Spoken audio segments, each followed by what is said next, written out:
Hey,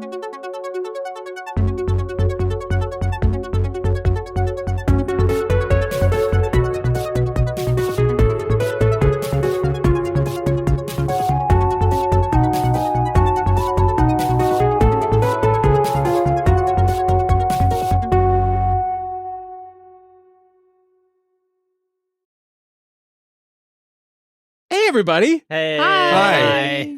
I'm excited to be here.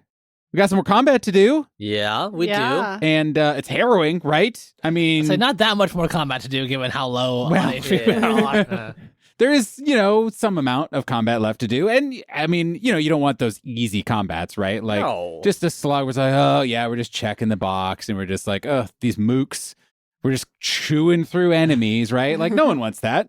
This time we are the mooks. Yeah. Being chewed through. You guys, good news. Actually, I'm not gonna jump into the episode because we got to remember the voices and names of the players who are playing our soon-to-be dead guilders. Starting with the person on my right. Hello, everyone. My name is Steve, and I, as always, am playing Sylv Esterlin, the Dragonborn monk, who is currently at a whole entire 1 hit point. Yep. Yep. Yikes. Better than 0. And to my right, Hi, everyone. I'm David, and I play Cascarin Brightmane, a Dwarven sorcerer.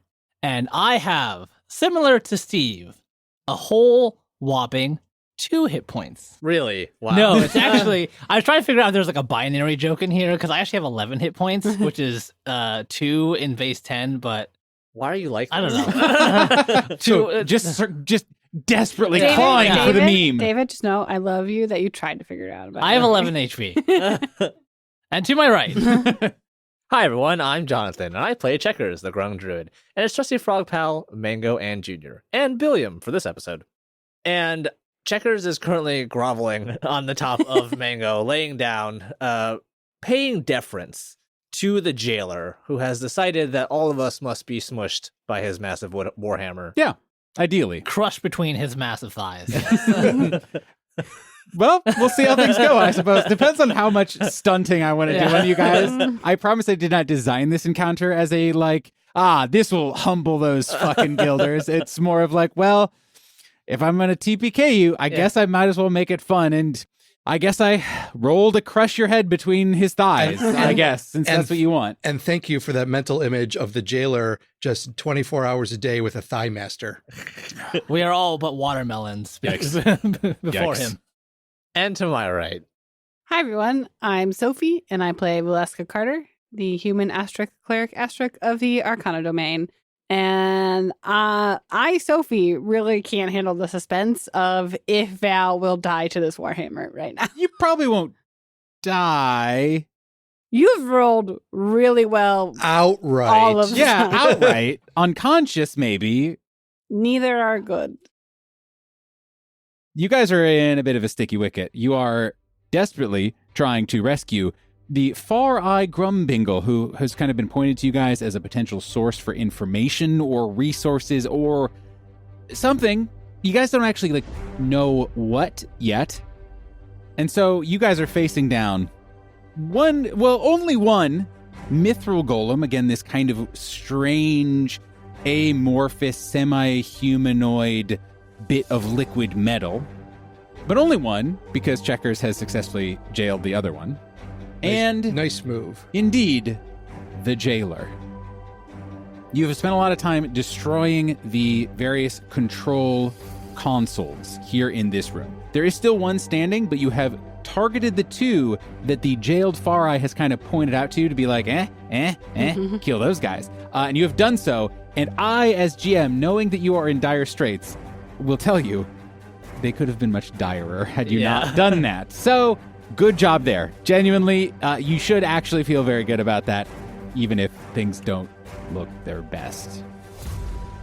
And last we left our heroes, Valeska Carter, there was a large hammer being swung at you by the Jailor. Indeed. Now, don't forget, you are behind a console, so you do have half cover, so a little bonus to your AC, a little bonus to, I think, dexterity saves and such. He's going to do an attack upon you. What's your HP right now? 20. Okay, he's going to do a roll. And I rolled a 3 on the die. Oh, I don't nice. wait. Oh, Which only makes And it that- a 26. That is a miss. Ah. So a big on the console that I recall Billiam folded in half like Yeah. it was a table outside of a Buffalo Bills home football game. It just clangs, and Val, you're able to duck out of the way just as this huge hammer blow comes down, and boy, that one would have hurt. But luckily, you were able to stay up. Whew. And that means it is the top of the order. Cascarin Brightmane, it is your turn with all of your 11 HPs. You are right next to the remaining Mithril Golem that has kind of come up, has been described as Foreman Hardveck's kind of latest creation or whatever. You would recognize the name as, just one of the 5 members of the Pentarchy. Yep. So that's maybe running in the background of your head just a little bit. But you have some other things to worry about, namely the golem itself. It has been damaged a little bit by you guys already. It was the one that has taken some hits, but is, still kicking. Still there. Yep.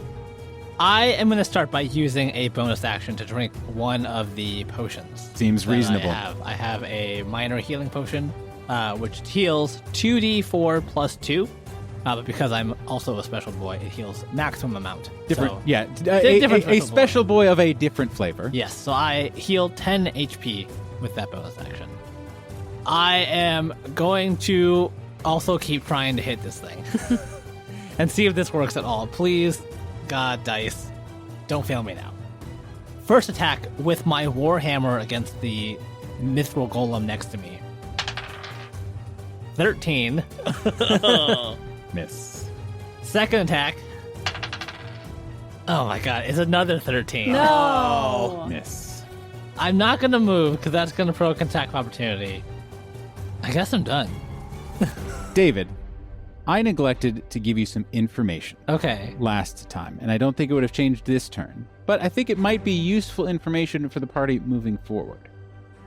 Last time, you were trying to recall information on Mithril, using that stone cunning ability that you as a dwarf, and a dwarf literally made out of rocks, has. Mithril, it has to be very, very hot to be forged. But it occurs to you that cold could have some interesting effects on this creature. Yeah, that tracks. Again, I don't think it has much to do with you throwing rocks at it. Yeah, but someone. As your brain is just churning through information, it occurs to you. There is a moment when like that last piece of information clicks in Cascarin's brain. Like as he's trying to hit this thing, it fluidly dodges out of the way of Warhammer. He will convey that information to Selv. It's like, Selv, try the icicles! And it's a good thing you've conveyed that information, because it is now the Mithril Golem's turn. Fort Axe, the Jailor barks out. Subdue if you can, but kill if you must. It's going to start taking some attacks. Ooh, actually, this one has not used its painful oppression ability just yet, so it is going to go ahead and do that now.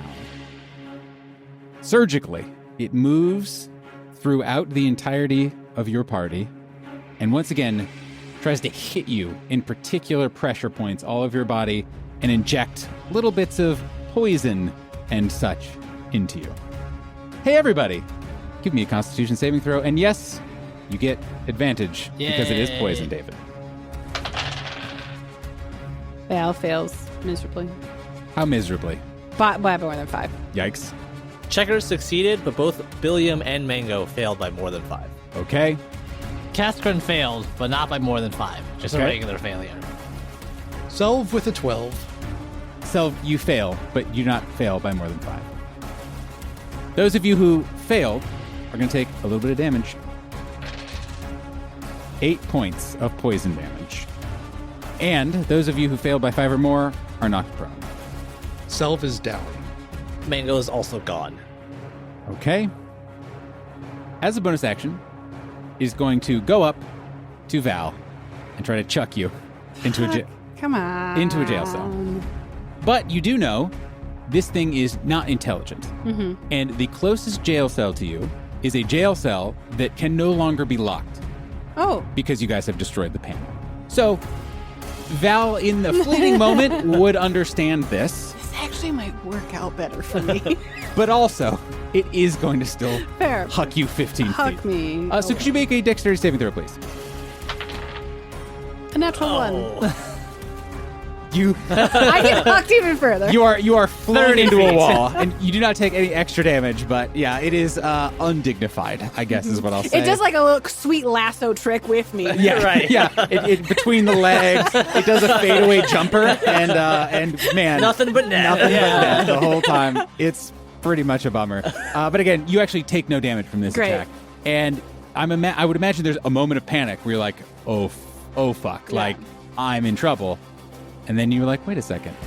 You cannot be closed in because this jail, at least from that panel, you should be safe. Great. That is the end of its turn. Selv Asterlin. Yep. You know how infrequently I get to put a Steve character into death saving throws? That's true. Not Like often. The only time. It's one of maybe 2 times ever. Steve, could you roll me a death saving throw, please? All right, here we go. That is a 17 on the die. Okay. That is 1 success on your success track. Is it -2 because you're exhausted? That would still be then a 15, Yeah. which would still be a success. I think it would be, which is worth noting. But that is the end of your turn. Valeska Carter, you've been dunked. I've been dunked. But you are indeed in a jail cell, several feet away from most of the combatants now. You're probably still a little threatened by the golem, since it just has such huge arm span, basically, and reach. But you are certainly no longer right next to the jailer. Okay. Well, first thing I'm going to do is cast Healing Word on Self. 1d4 plus 4 to get you up. Ooh, that's a 3, so plus 4 is 7. Nice. Self's alive, and that's what matters. Selv is conscious. You see him flutter back. So you said if Val was to exit this jail, she would provoke an attack of opportunity. If it chose to take one, yes. Val is going to risk it. She is going to move to the last console control panel. Attack of opportunity. Natural 1. Oh, Nice. Nice. The battlefield is just slightly too chaotic for this creature. While it seems to have very good awareness of everything around it, there's just one too many things going on, and so little diminutive Val is able to just sneak around as one of its big arms tries to smash you down, but unfortunately, just a half second too late.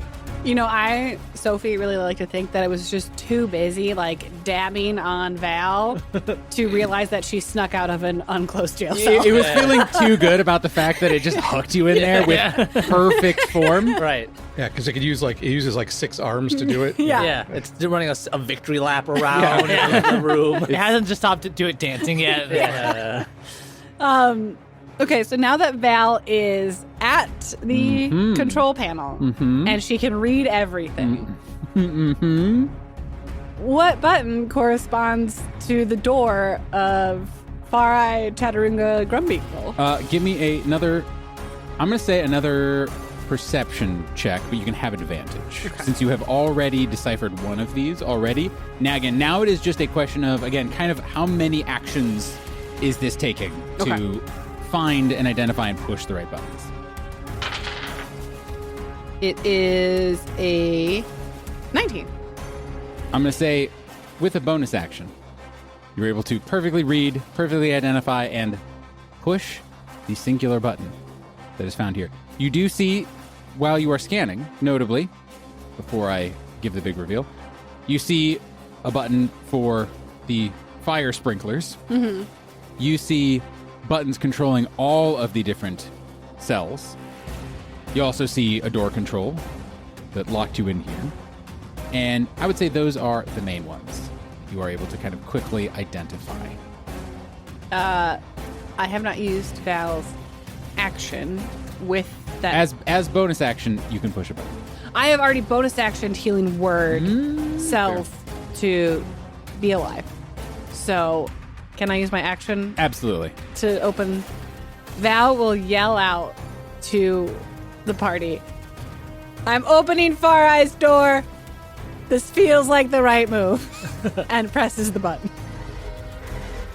You all hear this as Val kind of in slow motion, slamming her hand down on this control panel. And you all see the FarEye in his cell. You see the FarEye smirk a little bit. See a sort of familiar twinkle in his eye, a twinkle of mischief. Val's hand goes down, and this Grung's head gets thrown back, and his mouth goes wide open. And as Val's hand hits the panel, and as the arcane barrier drops, you all hear...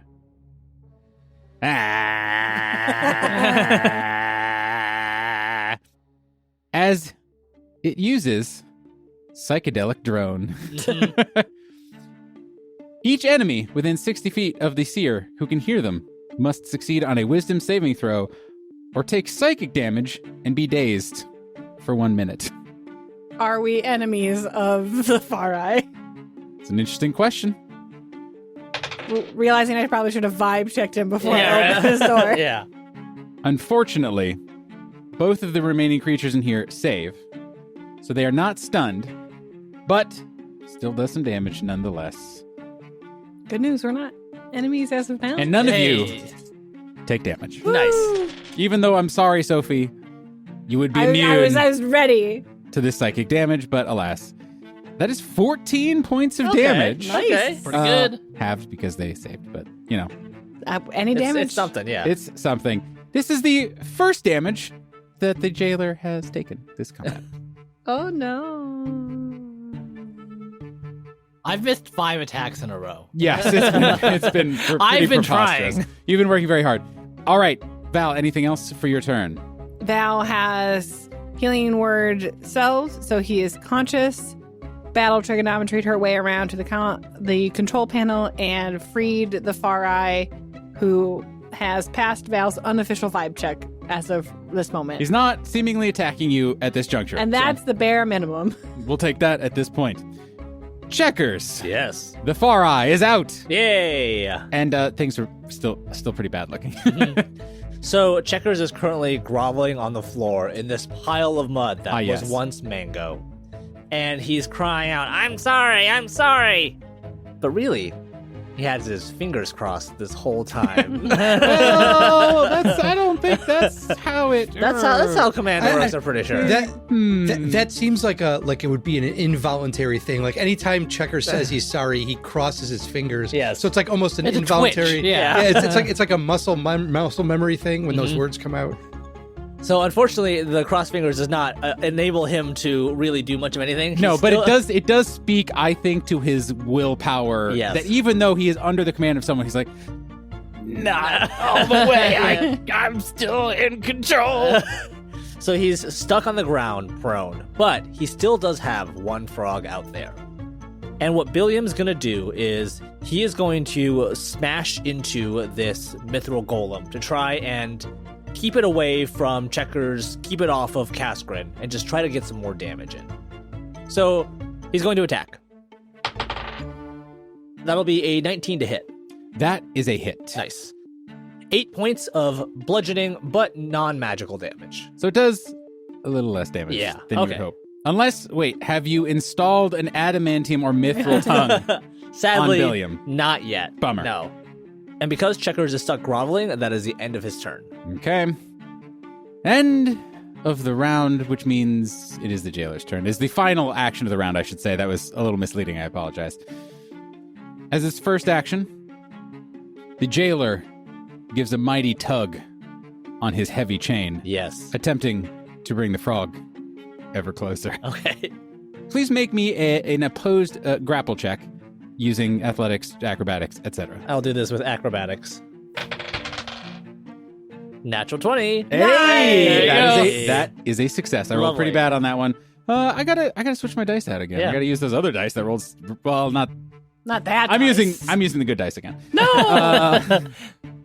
So he tries to just kind of yank you back. Yeah. But I'm imagining, since you are prone, you have all your very sticky hands Yeah. still on the floor and just are not able to be budged because you are groveling so thoroughly. I'm just rolling on the ground in a way that makes it really hard to pull on that chain. just pulling a full. It's a full toddler tantrum. Yeah, You're right. Just going dead weight. I said I'm sorry. Then he is going to. I guess he's going to use his Warhammer twice. Who is near enough by? Ooh. Mal's messing with his console. Well, But I'm not close to him right now.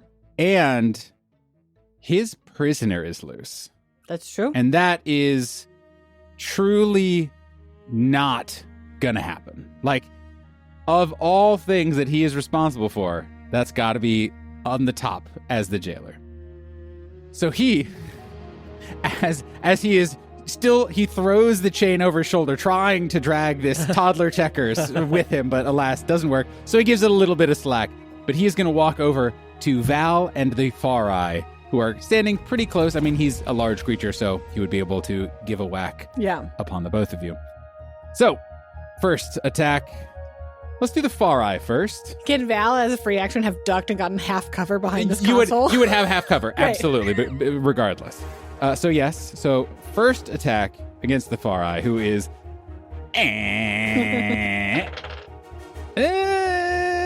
oh, that's a hit. That's a hit. Okay. This is the worst roll I've rolled thus far, though. Oh, no. The FarEye Is dead. Yeah. takes 20 points of bludgeoning Oh, jeez. With one And attack. and that is the first attack. The second attack against Valeska Carter. It's a hit. No. 24 points Val is down. of bludgeoning damage. Well, shoot. Nathan, Yeah, can I interest you in a reaction? Because I'm not interested in your reaction, but I'm interested in hearing it so I will know how. Like, I need to resolve my anxiety that you've just injected all right, into me. as a reaction, Checkers is going to momentarily stop rolling around on the ground to look over at where Val is just getting this giant warhammer smashed into her head. And he's going to invoke the Blessing of the Trickster Wind.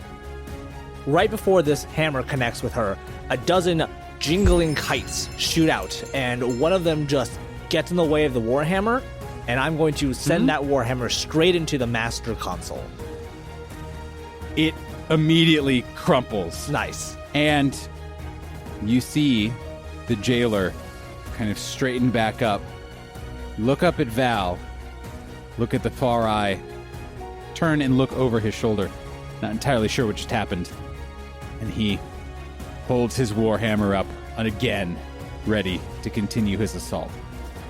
But he doesn't have any more attacks. So, And Checker just gives him the good old blah, blah. And Val is just like, I'm pretty sure I just died. I think I was.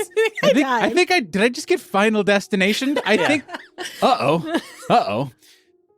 Top of the order. The battlefield is now split. There's kind of one half of the group, which is really, I guess, just Kaskrin and the Golem. Yep. That is it. And then there is, it's some measure, kind of the other half of the room, is a Checkers and Self, who are a little bit away from the fray, I think. There is a smushed Mango. There's a Billiam, Right next to the golem. Yeah. oh, right next to the Golem, I apologize. He's still there. But Val is also there, kind of being threatened, but right next to the FarEye, your guys' target. And at the top of the round, it is the FarEye's turn. The large bop upon his head got him to stop doing his droning call for just a moment. And as he kind of blinks the concussion out of his eyes, looks around, he says, "Are you all alive?" Not for long if you don't do something.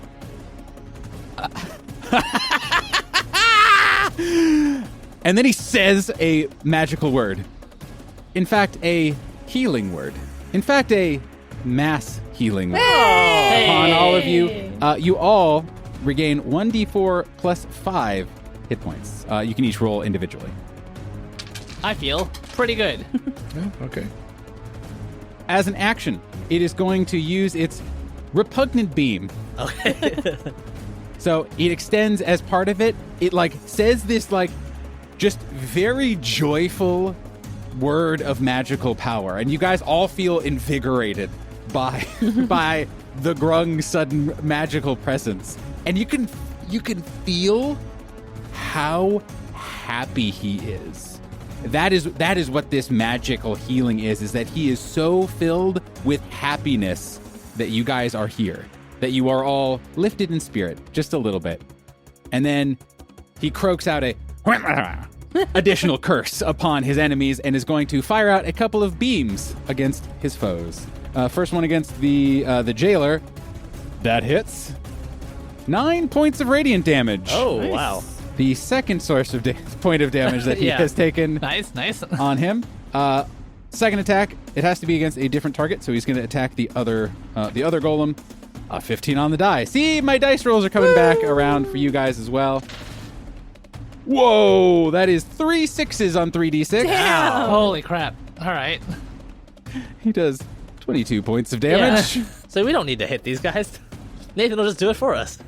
Ah, yes, the GM trick of battling yourself using NPCs. Neato. At the end of his, so he has stood up. He's kind of walked forward a little bit. I guess he's still kind of in melee range of the Jailor, but he says, "What an interesting day." And that is the end of his turn. Cascarin Brightmane. Yes. I am trying to figure out something else to do, but I don't think I Do really it for a have third anything. time. Do So it I for think a I'm just third gonna time. hit him again. Hitting's good. Hitting's a good pretty thing to do. So let's try this and see if anything changes. I'm going to roll 2 attacks against this mithril golem. Third time's a charm. First attack is a 22 to hit. Hit. Okay, nice. Second attack, thank God, is a 17 to hit. Miss. No. Oh, shoot. All right, so it's at least going to be a little bit of damage. That is 12 points of bludgeoning damage. Excellent. Which is not nothing. No, it As a- brings it to 69 points of damage. Hey, Nice. as a bonus action, I am going to hurl yet another one of my orbital stones, this time at the Jailor. Okay. That's going to be a ranged spell attack. 19 to hit. Hits. Nice. That will deal 3d10 points of damage. So look at you guys doing damage. And by you guys, I mean Cascarin finally and also Yeah. the NPC. That is 19 points of bludgeoning rock damage. And I have 1 stone remaining. It hits, it takes a bit of the shoulder pauldron off and exposes some, not circuitry, but just a ton of little gears spinning as it just flies off this little bit of armor. 19 points of damage. 19 points of damage. All right, I will take that. I cannot really move in a way that's meaningful without provoking attack of opportunity. So I'm going to stay here next to Billiam and this golem and just like keep it in check for right now. See if I can take it down. It is the Golem's turn. There's a Billiam there. There's a Cascarin there. Cascarin has done several smacks upon it, Finally. but also Billiam is repugnant It's true. That's fair. to this golem, not to me, Abhorrent. obviously. So it is going to do some split attacks upon the both of you. First attack will be against Cascarin, and then we'll just kind of alternate from there. First attack does a 27 hit. Yes, it does. Okay, 14 points of bludgeoning damage. Ouch. I take a little less, but still not good. Second attack, Billiam, Yep. does a 29 hit. You know, I think it does. I can't believe my dice rolls. It's crazy. 9 points of damage. Yeah, he's still up, but looking bad. Cascarin Brightmane, Yep. 16 to hit. That does miss. Hey, Thank good. God. Because I rolled max damage. Billiam, 27 to hit. Yeah, yeah, uh-huh. 10 points of bludgeoning damage. And he pops like a balloon. I'm yeah. but ate a couple of very Yeah. important Yeah, attacks. I Like, would be down. Yeah. Yes. I would say Billiam, as always, Uh-huh. did a great job. Yep. No matter what he was trying to do, aspired to do, he was great, as It's always. true. Best boy. Selvasterlin, you are awake. I am conscious. You've gotten a couple healing words now. Yeah. So, first things first. Sylve is going to stand up. Good. Next thing I'm going to do is I am going to, as a bonus action, once again use the Ring of the Bear, and I am going to spend up to 3 hit dice to regain hit points. Seems like a wise Power choice. move. Yes, so I will be doing all 3. That is 14 health that I get back, Sick. which almost doubles my current hit points. And who is directly next to the Mithril Golem? Kaskrin. It's me. Hello. Yes. I don't want to do anything that would potentially explode and damage you. So I am going to move to such a location that I am 15 feet away from the Mithril Golem. Excellent. And let's say opposite that is Kaskrin at 20 feet away. Understood. So you're trying to keep it as far away as possible. Well, yes, basically. And so I think the only thing I'm going to capture in my cone is the Mithril Golem. Yep. Should be fine. Okay. In that case, I am going to breathe. I need the Mithril Golem to go ahead and make a DC 13 Constitution saving throw. That is a success. Okay. Then they take half damage, but it is still cold-based damage. So you're saying they take full damage. Oh, wow. Well, if they are vulnerable to it, then yes, I do. So that will be 3d6 in cold damage. 12 points of cold damage. Kaskrin, you being right next to this thing can now hear some kind of like crunches as it is trying to move with the same fluidity that it once did. And it is very clearly struggling to do so in a way that, I don't know, might make it seem a little easier to hit. Nice. Not as powerful. And that should, let's see, that was movement, that was bonus action, that was action. I think that'll do it. Valeska Carter, you are cowering behind a console, like in a heroic, strategic way. Yeah. Cowering. You are right next to a grung, not the usual grung, different one. Different one. But he's there. He's there. But also, so is the jailer, unfortunately. What would you like to do? Great question. A lot of options. I don't like my chances against the jailer's strength saving throw. Probably not. No. So makes sense. Instead, I, as a bonus action, am going to cast Spiritual Weapon right above the jailer's head as, We're going back to the giant pencil? No, I think I'm going as like a big old pamphlet of like prisoners' rights. Got it. Of better ways to punish people in society and of like a reform on Yes. the judicial system. yeah. You know, one of those. Yeah. Okay. So I will. A big old book will come down on its head for a 20, not natural 20 to hit. That is a hit. Nice. 10 points of magical prisoner's rights damage. And then as my action, I will charge 2 Eldritch Blasts at point blank range into the jailer. Sick. 19 on a die for Hit. 4 points of damage. And a natural 1 on the other one. Bummer. And, you know, Action surge. I think Val's going to skedaddle. Oh, you're going to skedaddle. You're going to risk the opportunity attack. I think so. Because Okay. I don't want to be around for the full attack. Yep, that makes sense. Okay. So Val will attempt to move to cower behind the rubble of another console. Okay, let me just grab some D12s and a D20. That is a 22 to hit. All right. That is 18 points. of That's bludgeoning. exactly my hit points. I go down. No. So I'm hearing it's you have 1 hit point left. No, I'm down. We're not done yet. well, Val. but also not bleeding out, Correct. which is So important. you're at 0. At 0. Okay. Good to know. Checkers. Mhm. Val is down. Yep. You see Val absolutely crumble. Yeah, just Yeah. get walloped by this large warhammer. How is the jailer's armor? How is the jailer or his armor looking? He's looking much worse for wear Okay. than he was. He's not quite bloodied, but also you guys have only started doing damage to him. Right. And the mithril golem next to Cascarin is also similarly like weakened pretty badly. The mithril golem is both weak. It has both been hit a lot and is kind of starting to behave a little erratically, but also with the frost that is on it, seems to be moving a little slower, maybe not quite as sharp a combatant as it was, say, a turn ago, approximately.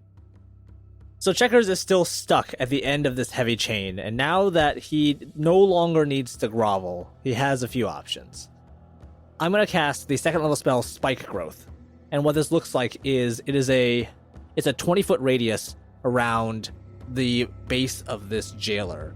And a big bed of sharp white coral just spreads out from around him. I'm also going to try to combo that with using the Mantle of Still Waters. At the very end of this room, a puddle of still water appears and a rope comes flying out of it, shooting towards the jailer. I'm going to make an attack roll. 19 to hit the Hits. jailer. Okay, so the jailer is now barred from extra dimensional travel, Okay. and I need him to make me a wisdom saving throw to not be pulled towards the source of the water. Fail. All right, so this jailer is pulled 30 feet towards the end of this room, away from Val, away from Checkers, which also breaks the grapple because it's forced movement. So you are pulling him kind of to the far end of the room, Yep. back where the FarEye's jail cell was. Yes, exactly. Understood. And now it's like, he's got this big bed of coral in front of him, trying to, block him from hitting the rest of us. But as he gets pulled through this coral, he's going to take a bunch of damage. So he'll have moved 4 squares through Spike Growth, which means he'll take 8d4 piercing damage. Ouch. Damn. That's so many D4. Right? That'll be 22 points of damage Nice. as he Hell gets yeah. pulled through the Spike Growth, and Checker just kind of like crawls to his feet. And that is the end of my turn. It is the jailer's turn. You see this creature stagger to his feet. And now bits of the armor has been ripped off through the coral and all of the dragging that has just occurred, as well as just the pile of damage. And now you can actually see that there is a humanoid creature inside of this suit. In fact, Checkers, you can see a sliver of a ghostly dwarven face inside of this suit. And there is a bit of panic in it. Still over there is the body of Valeska. First attack is going to use a heavy chain against Valeska. That is a hit. Okay, so that's 2 failures. Yes. And he is going to, for his second attack, is going to drag her through the corals, killing Valeska Carter. He drags her lifeless body and holds it up against him. But that is the end of his turn.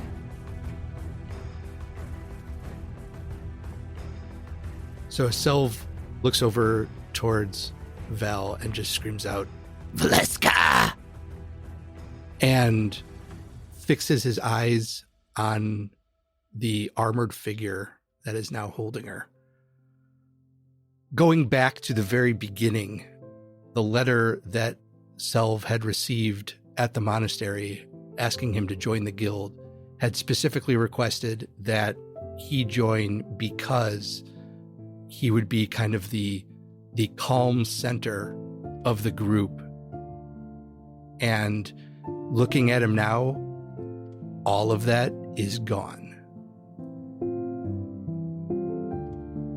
So this moment comes on so quickly. Like, 1 second we see the hammer blow miss Val. The next second we see the hammer connect with Val. And then all of a sudden she's pulled across the room through the coral. And she goes from living to unconscious to dead in a heartbeat. I don't think Checkers even has a moment to process what just happened, but he knows that when we came to the city of Nahasar, it was going to be dangerous. He just didn't think it was going to be Val. Kaskrin can't even believe his eyes. Like it's not even a matter of disbelief. It's just like he knows deep down that she must have something. Val is never unprepared. Like, she must have thought of this. She's the smartest of all of us. But when he sees the jailer holding Val with all those cuts and scrapes and wounds, that little bit of hope in him dies along with her. Val.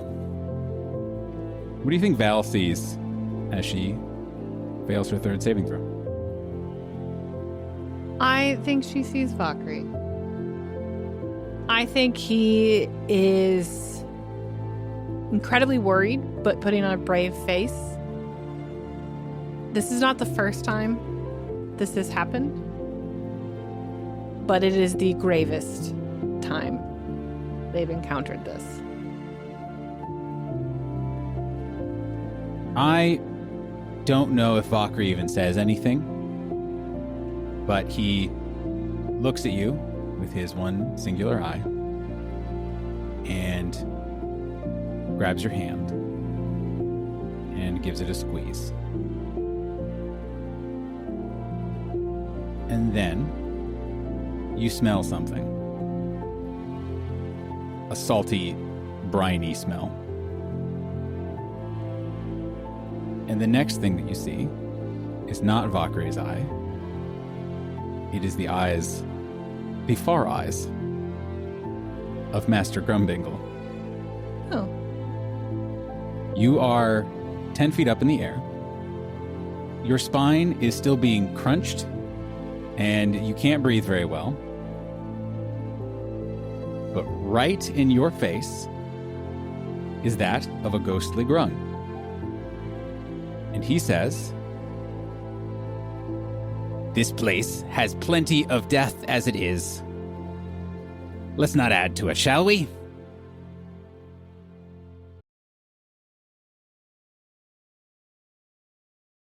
And now, a word from our sponsor.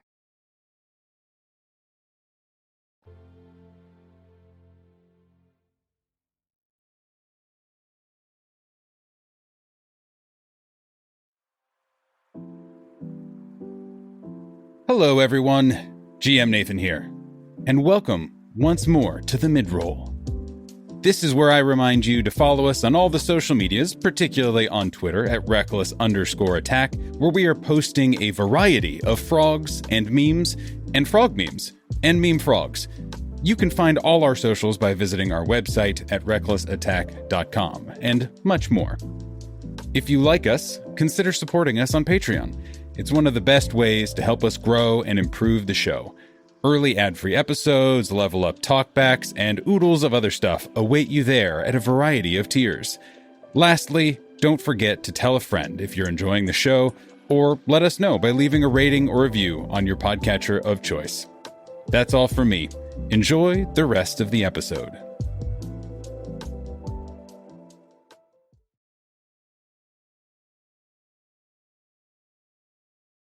As soon as it happens, you guys see a spark of life re-enter into Valeska Carter.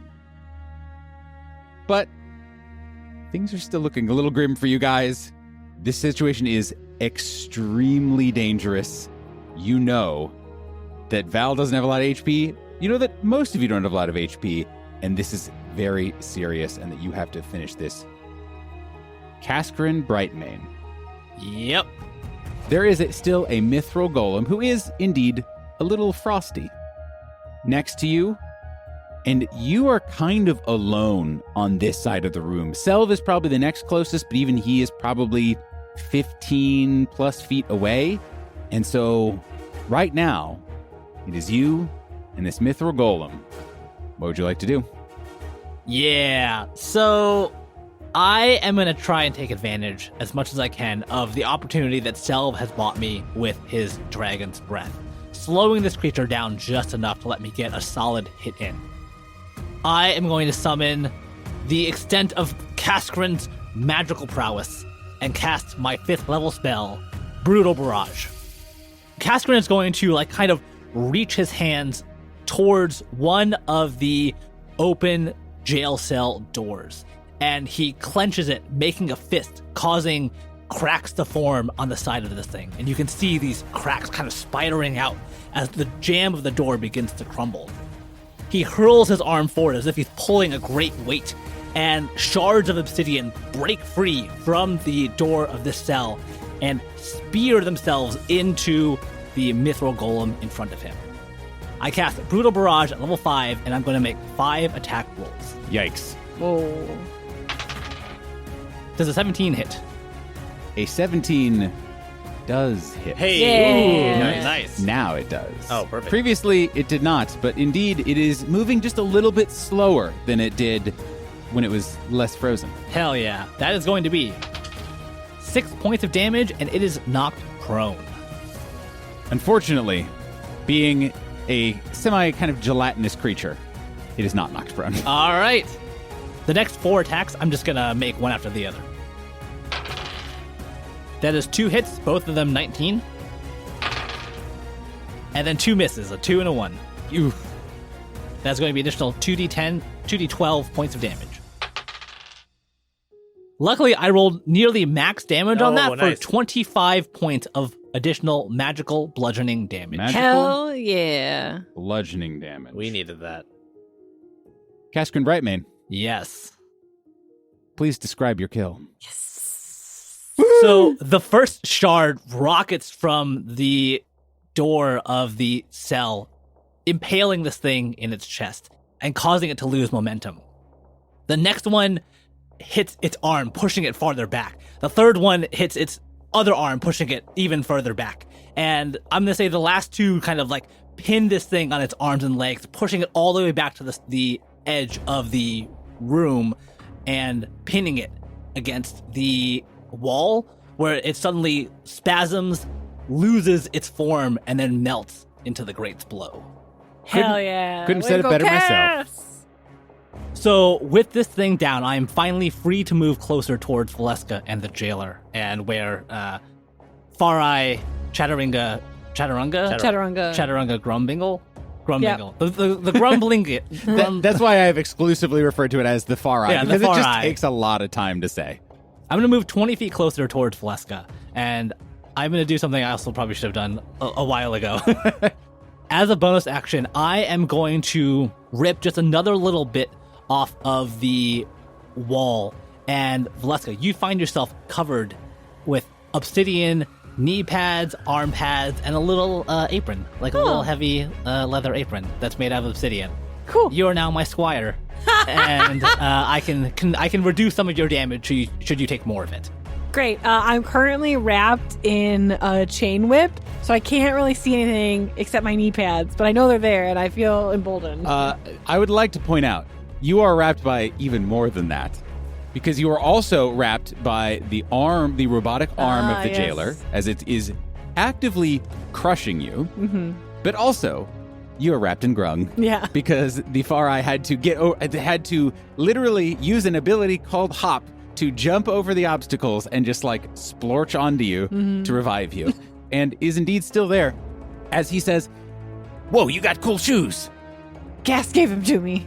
Can you give me cool shoes?" Cass, can you give FarEye cool shoes? Only one at a time. Get in line. Live dwarf, cool shoes, stat. And that is my turn.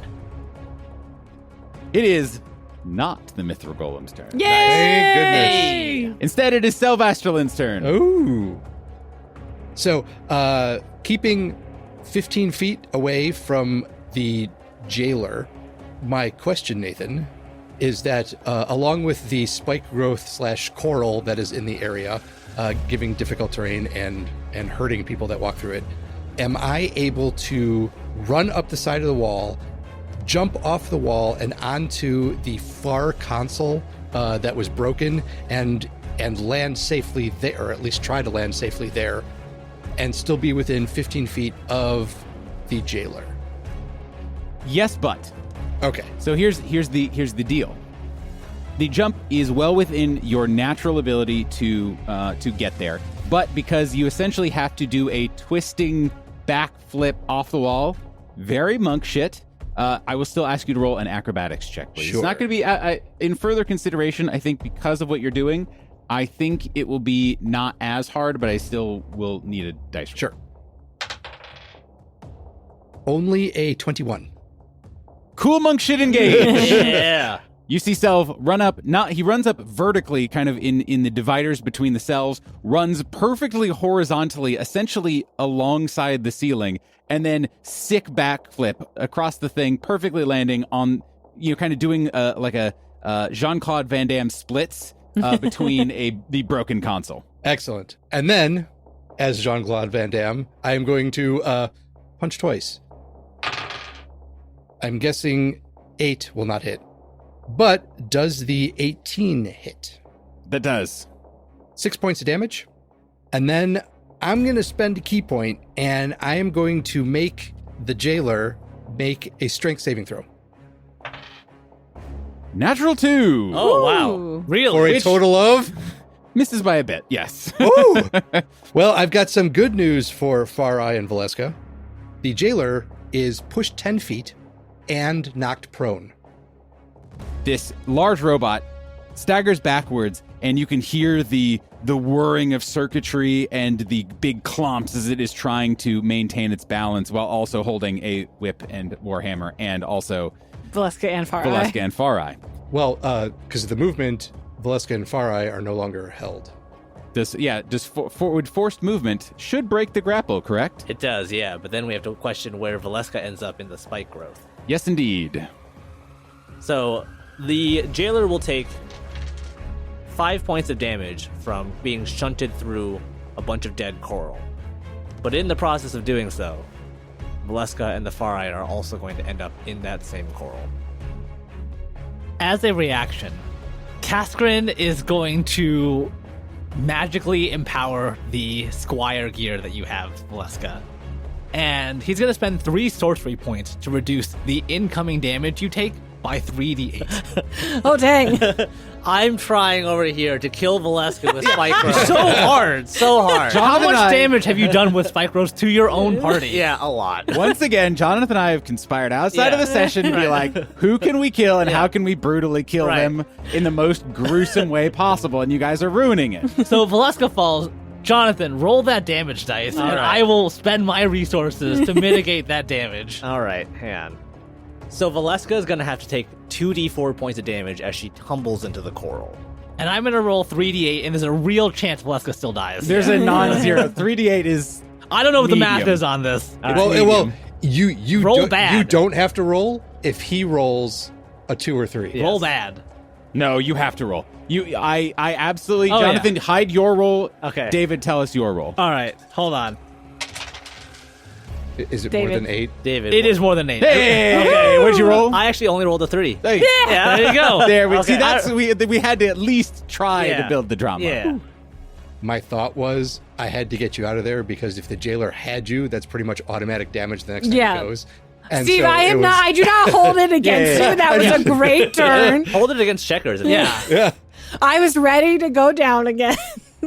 Speaking of someone who's about to go down again, Valeska Carter, it is your turn. Hey, and great news. I don't have to ask you about do cantrips that with a range work against somebody who's grappled me because I'm no longer grappled. You are no It longer all grappled. works out. And they're at range. They're at range. He is prone though. Yes. Which does does hurt your ranged abilities.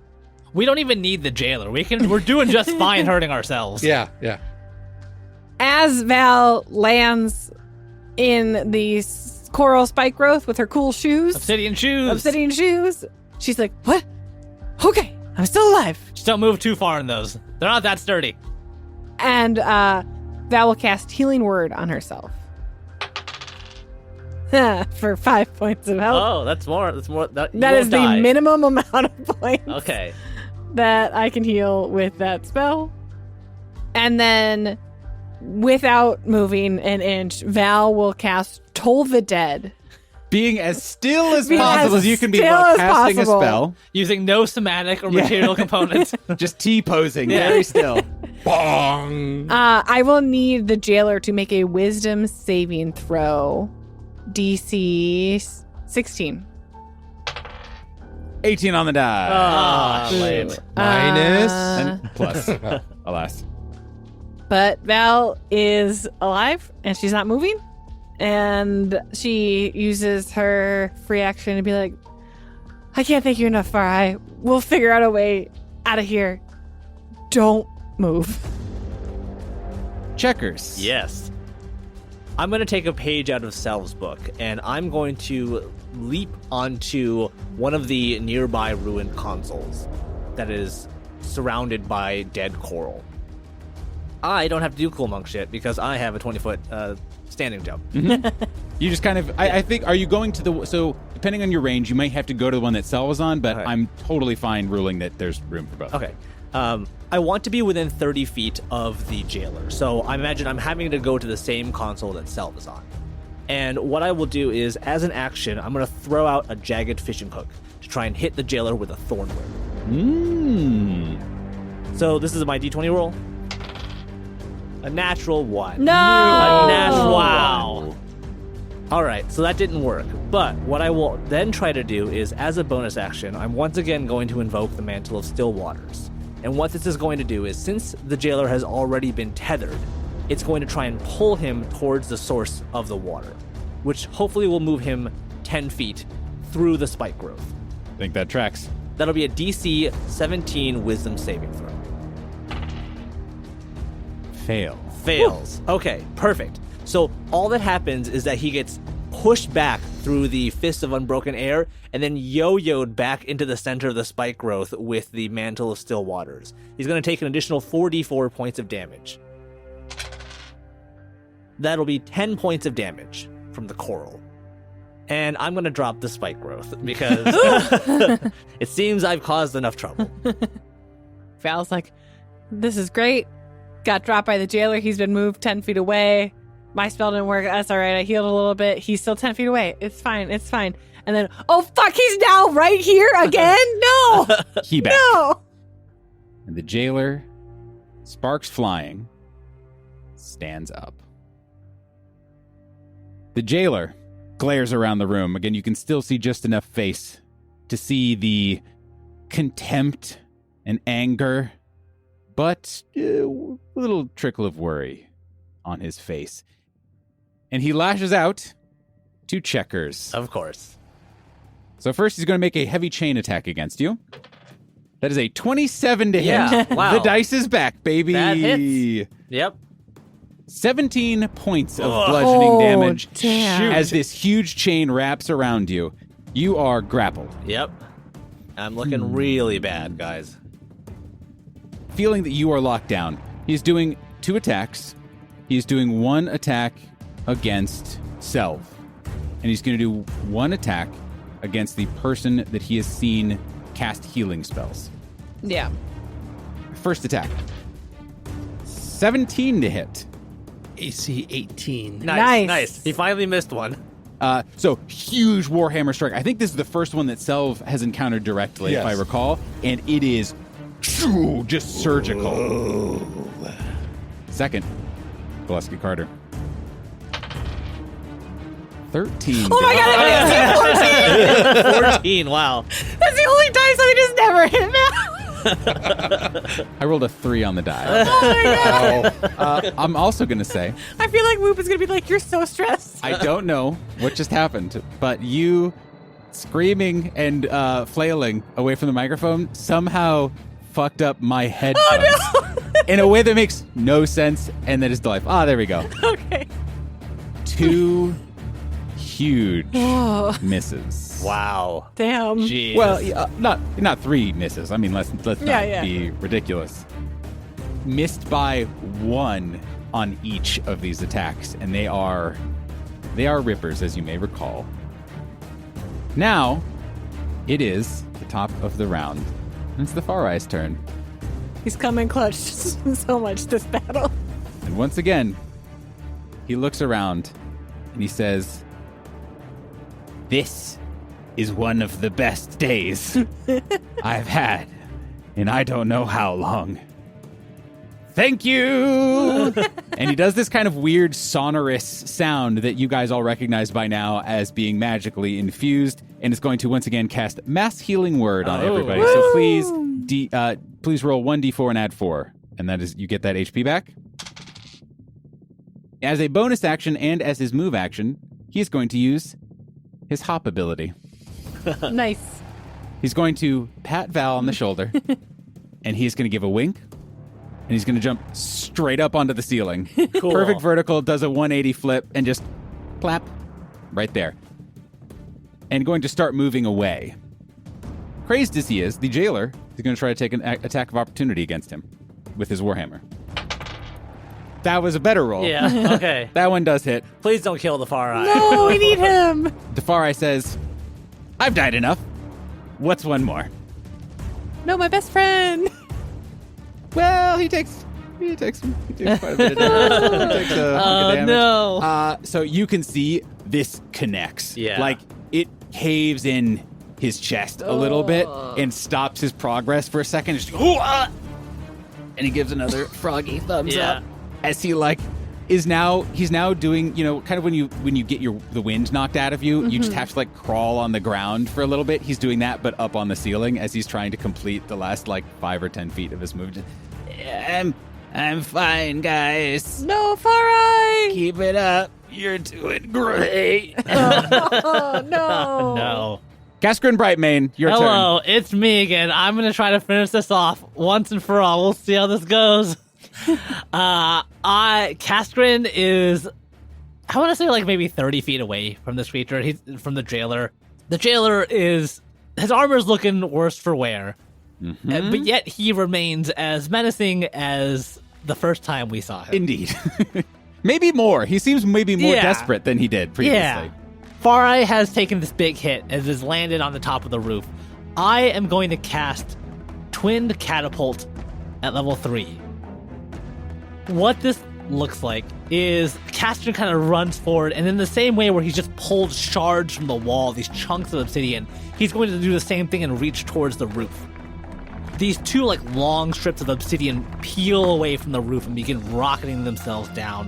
One of them kind of targeting each of his shoulders in this attempt to pin him to the floor. Can you please have him make me 2 DC 16 dexterity saving throws? Not the most dexterous. 19 on the die. All right, yeah. Second is a failure. Ooh, all right.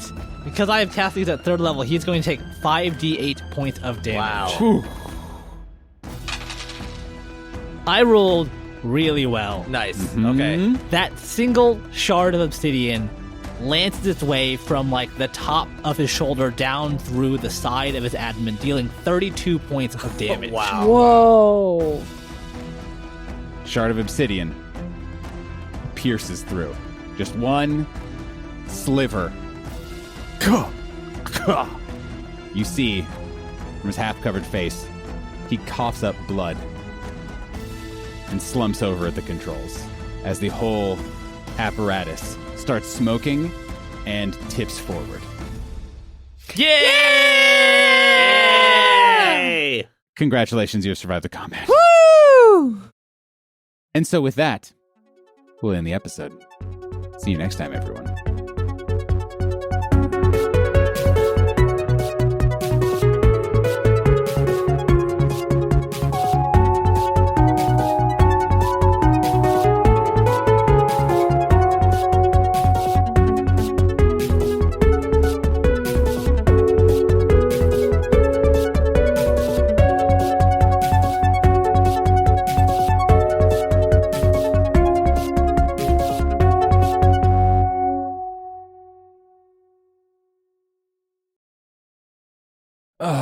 Guys, I have to ask, what will you collectively as a table do for me, the GM, to not use the same D20 that I used for the first bit of this fight that has rolled exclusively double digits essentially the whole time?